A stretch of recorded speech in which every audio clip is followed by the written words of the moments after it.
I guess you can say a win is a win, but the Jags, man, they always find a way to make it interesting. We'll talk about it here on a postcast edition of Locked On Jaguars.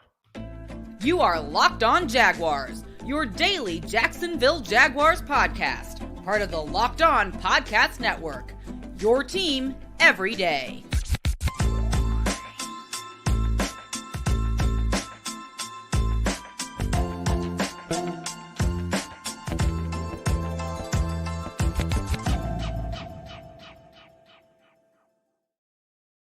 What up, everybody? Welcome to another edition of Locked On Jaguars, a special postcast edition of Locked On Jaguars, where it's your team every day. We thank you for making us your first listen. A quick reminder, we're free to subscribe to on our YouTube page. Make sure you tap in on YouTube, hit the like button, subscribe, and hit the bell so you get all of the notifications whenever we drop an episode. And wherever you get your podcast every day, if you listen to audio podcasts, make sure you tap in to that as well. Well, the Jaguars pull off another victory where we are scratching our head trying to figure out what the identity of the team is. They win 31-24 on national TV in New Orleans in the Big Easy. Shout out to all of the Jaguar fans. We heard you on TV. Good for you. Made a lot of noise. Jags came out hot, came out smoking hot. Trevor running the ball like ain't nothing wrong with his legs. Trevor running like Forrest Gump out there just running, right? Getting away from people, putting his getaway car. So that's another thing that went against the grain that we always talk about. We try to predict the game. No, I told you, man, I'm going to start throwing these notes out of the window because he ran the ball tonight more effectively probably than he's run it all year. And I know he was running in a straight line. The Jags were hot. Travis Etienne had 2 touchdowns. They scored 14 points right out of the gate. The Saints fans were booing them. And then the Jaguars said, well, you know what? This is not interesting enough. We need to make this game interesting. So a couple of boneheaded penalties on punt return. Fumble by Christian Kirk early that he redeemed himself for. So we'll talk about that later. Making silly plays. They went for it twice and gave the ball back to New Orleans at midfield. And then the Saints offense in the second half woke up and the Jaguars passing game fell asleep. And then now you get a game where it's tied 24-24. The Jags go down and score, right? Christian Kirk with a catch and run for like 43 yards for a touchdown. And then the Saints get the ball and come right back down the field again. What the Jaguars have to figure out is this. I won't even discuss whether winning like this, because this is 3 in a row. They're 5-2. They're headed to Pittsburgh. They got a little bit of a long break, a longer gap between games because they played on Thursday night. I'm happy. It's a win is a win, man. I'm telling you, it's just like whatever they have to do is whatever they have to do to win, and they always seem to figure it out, and we're happy about that. I'm not going to get into whether or not the way that they play is sustainable because we know it's not. And the reason why I'm not going to get into whether it's sustainable is because that's not what they're trying to do. That's not what they're trying to do. You know, you worry about if it's sustainable or not. Is that all they can do? Is it what they're trying? Is this the absolute best they can do? And they're just trying to fix this thing up some kind of way so they can win some games? Then that's one thing. But that's not the problem with them. The issue with them is,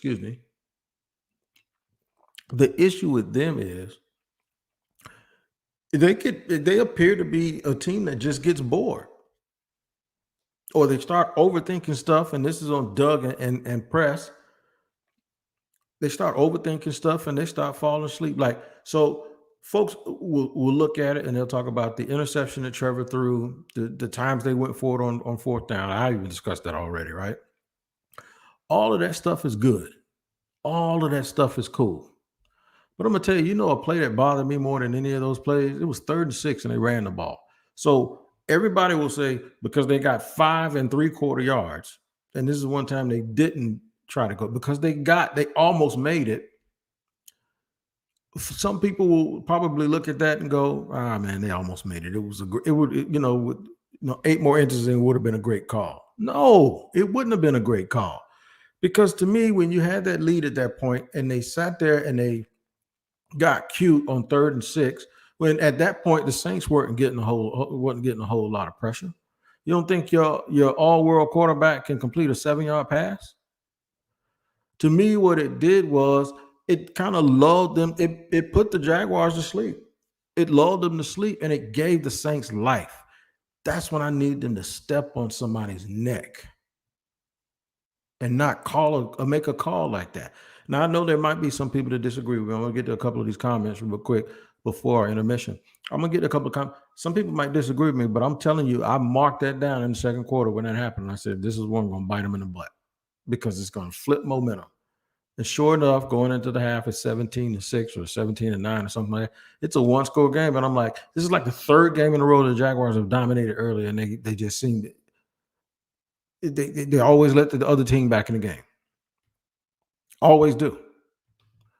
But a win is a win. There are people telling me a win is a win. I know a win is a win. I've been saying that all night, man. A win is a win, right? Everybody's happy. Everybody's happy, and they should be, because games in the NFL to win, okay, everybody telling me a win is a win, so cool. I don't have to go through that.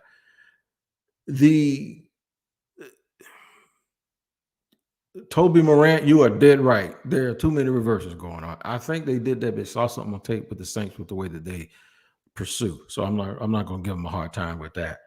A win is a win. Games, I've said it before, man. Games are hard to win in the NFL, and it's definitely hard to win road games on a short week. So I don't want to make it sound like I'm complaining. Don't want to make it sound like my thing is, and I've said this over and over, I'm thinking big picture. I'm thinking like what's the big picture? So the thing is they have room to continue to improve. They have room to continue to improve. We're going to talk about three players on the other side. We're going to talk about Trevor's legs, which we already kind of mentioned a little bit. Christian Kirk. Here's what I want. These are the three players. We already talked about Trevor. I'm going to mention Christian Kirk making up for that play he made early and doing a catch and run, running back like he did when he was at Texas A&M. I want to talk about Buster loose. Buster is Monteric Brown. Stepped in for Tyson Chandler and played extremely well and made some key plays that he had to make. And what was going on with Calvin Ridley today? I have a little bit of a theory on what I believe was going on with Calvin Ridley, and I'm sure somebody's going to ask Doug Peterson about it, and he'll probably give him a more definitive answer. I got a little bit of a. It's not really a conspiracy, but I do have a little bit of a something that I want to put on that, and I'll talk about it. I have to look at the tape. I have not looked at all of the tape yet, but I'm going to throw a theory out there. I think it was a coverage issue. The reason why I think it was a coverage issue is because I thought it was something unhealthy with him for a minute because I saw him going in and out of the game, but then he ran an end around. So if you're unhealthy, you wouldn't run an end around, right? We're going to discuss that here in just a second on Locked On Jaguars. I got to tell you about the sponsors for today's show. Jase Medical, man. We have talked about a Jase case. Everybody wonders, what is this Jase case? What is this Jase case?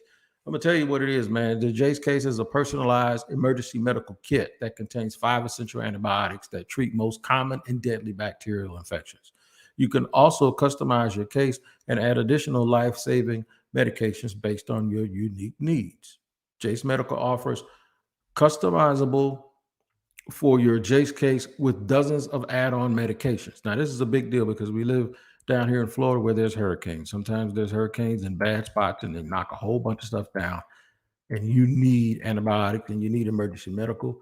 It's like a kit that you can always keep in your car and have handy with you, and that's what the Jase case is. So what I need you to do is go to jasemedical.com and enter the code Locked On at checkout for $20 discount on your order. The promo code is Locked On at Jase, Jase medical.com. Make sure you go to Jase Medical and ask for that Jase case. And I have to let you know about PrizePicks, man. I hope you had. I wonder how many of y'all had Trevor Lawrence with the less than on the running, and you didn't get it. And then I wonder how many of y'all got lucky and you had Trevor Lawrence getting all of those yards, and you had Travis Etienne accounting for more touchdowns. Because at PrizePicks, man, it's daily fantasy sports, and it is the absolute best at it. All you got to do, man, is just go on there, and you ain't playing against a whole bunch of other people. It's just you and the system, right? So that you have you have projections, player projections, and stats projections. You just have to say more or less. You have to choose between 2 to 6 players, and if you do get them all right, and in some cases when you don't get them all right, you can still win. Use some Skrilla. Go to PrizePicks.com/LockedOnNFL and use the code LockedOnNFL for a first deposit match up to $100. I'll repeat that. PrizePicks.com/LockedOnNFL. Use that code for a first deposit. Make sure it's all lowercase too. LockedOnNFL, all one word. And you're going to get your first deposit match up to $100 at PrizePicks.com. All right, running it down. So I ain't gonna hang y'all. I ain't gonna let y'all sit here and wonder what I'm talking about with Calvin Ridley. And no, it isn't. They're trying to keep him below certain numbers so that they can make sure they get a higher draft pick. It's not anything like that. What I'm hoping is that they just saw something on tape and they came out, because what I saw was, even when sometimes it was Jamal Agnew, I saw Marshawn Lattimore guarding him one-on-one. It was a lot of times I looked up and Lattimore was not the guy who was in front of Calvin Ridley. Like, even on his interception, he was guarding Agnew. So if you have your best corner, your potential Hall of Fame corner, your all-pro level corner, not guarding the best receiver, are you bracket coveraging on the other side? Do you have a safety cheating over? Are you saying, okay, I want Lattimore to shut down one side of the field, whatever side Calvin Ridley is not on, and then wherever Calvin Ridley is, we're going to roll coverage the other way, and we're going to make Christian Kirk beat us, which he did. That's what I think happened. I have to take another long look at the tape. I'll get with some people at the network at Locked On that really, really break tape down and can give me the percentages of when Marshawn Lattimore was guarding Calvin Ridley and how many targets. But they certainly saw something where they wanted to throw the ball to Jamal Agnew a whole bunch tonight. And this is like having a game plan and you come in and it's working fabulously at the very beginning, and then all of a sudden it stopped working a little bit. But the reason that you think it stopped working is because of execution, which that could possibly be the thing. But I just wouldn't want my guy as my fourth receiver, who's not even a full-time wide receiver, being the main focal point of the offense. And I know I know they got to get Zay Jones back, but that's just a little bit weird to me. I want to give Monteric Brown some love, because one of the concerns I had coming into the game was the team would really, really miss Tyson Campbell. Of course you miss Tyson Campbell. Everybody would miss a guy of that caliber, right? It's hard to find players that will be able to step in and do what Monteric did. He made him some money tonight. Now, I know the Jaguars have 2 starting corners, but that kid is only in his second year, and because he was a late pick, he's only on the contract for 3. But the whole nation, the whole country saw that tonight. And that'll give him a chance down the line to be a Darius Williams for either Jacksonville or somebody else. That's a good, solid, competitive game against a very good receiving core. And he was guarding everybody. So we have to shout out Buster Brown. We have to give a shout out to Deshae Townsend, as well as Coach T. Mitchell, the guys that are doing a lot of the work over there with the DBs. That's what player development looks like. I'm going to give Devin Lloyd some love. We have gave Devin Lloyd pure hell around here at times. Devin Lloyd looked fabulous. They wouldn't have won this game without Devin Lloyd's contributions. Foye Oluwakan got a pick 6, finally gets rewarded for it and gets him a pick 6. People keep telling me they're going to cut him after this year, and I don't see how you can do it. So we're showing a lot of love, and we're giving a lot of love to a lot of the players that had a big impact on tonight's game. The offensive line held up, and they played pretty good considering that they were down a couple, down one starter, and they were having a rookie on the. Shout out to Anton Harrison. He's looking at a first ballot Hall of Fame, possibly, in Cam Jordan, and he played absolutely well. Kudos to him also. But the last but not least goes to Christian Kirk, who made the big mistake early in the game that probably would have led to the Jaguars going up by 3 touchdowns, and then it would have been a real hard time for the Saints to make a comeback. Caught a crossing route, put a great move on Lattimore, I mean, not Lattimore, but Tyrann Mathieu made a great move, caught the ball, and ran like he stole something and scored a touchdown. Beautiful, absolutely beautiful play by him. And I got to give another shout out to Dwan Smoot. Got a strip sack in only his second game back, already making a lot of noise, putting pressure. The Jaguars have found a bunch of little defensive linemen too. Black Rock, I think that's his name, number 90, even though he had a play where they called a late hit. He was fabulous today. So look, a win is a win. Don't get too upset about it. Don't worry about whether this is sustainable. Just understand that they have to get better. They just got to get better. Everybody, they just have to keep improving and stop making the self-destructive mistakes that they have seemed to be making. But once again, a team without a team, their identity is that they don't have one. You know what the identity is? W. I'm from the west side of Jacksonville, and that's the first letter of my last name. So guess what? Their identity is this symbol right here. W, and we're on our way home. That's right. 5-2. Good job. Y'all be careful in the Big Easy, man. Well, I ain't going to talk, because them dudes ain't paying me no attention right now. They're about to rip Bourbon Street all up and through there, and I don't blame them. Enjoy, travel safely. We'll do a show tomorrow. It's not Victory Monday, but it is Fine Win Friday. How about that on Locked On Jaguars? Make sure you check it out. Check out Locked On NFL. Also, make it your next watch.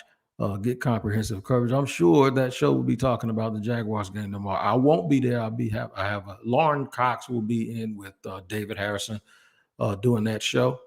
I'll be back next week. But make sure you guys take care of each other. Enjoy the victory. Jaguars win 31-24 behind the legs of Trevor Lawrence, behind the legs of Christian Kirk, and behind the stellar play of Monteric Brown and a few more people. All right, we'll see y'all tomorrow here on Locked On Jaguars.